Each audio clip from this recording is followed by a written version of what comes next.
तर बघू शकता इकडे ॲक्च्युली खवय्या म्हणजे खाऊ कट्टा आहे इकडे खायसाठी म्हणून लोक येतात. तर इकडे भरपूर सापसुद्धा आम्ही पकडलेले आहे, कारण सापांना सुद्धा इथं खायला भेटत असतं. आणि हे बघा किती छान नाग असं बसलंय. तर इकडे कांदा पण आहे. असं छोटे असे पकड.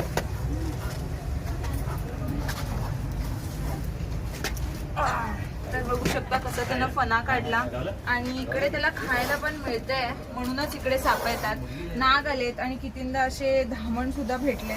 तर ह्यांना सुद्धा खायला मिळत असते म्हणून इकडे साप येतात. आणि तुम्ही मागे बघू शकता निसर्ग कसा आहे. इकडे झाडी वगैरे परिसर आहे असं, तर मग साप येणारच.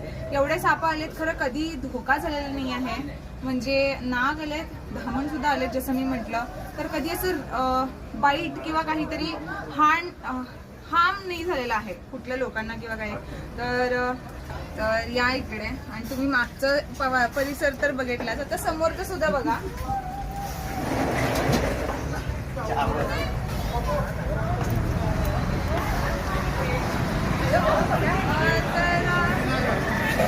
लोक इकडं जास्त करून आनंद लुटायसाठी येतात, म्हणजे खवय्यासाठी खायसाठी म्हणून लोक येतात. तर ह्याच्या मागे जसं की जिथे साप पकडले तिथं कुंदरं वगैरे खायसाठी म्हणून साप येतात.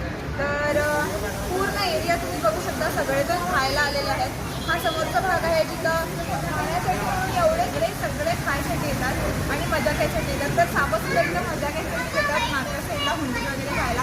तर नक्की सांगा व्हिडिओ कसा वाटला, लाईक शेअर कमेंट करू.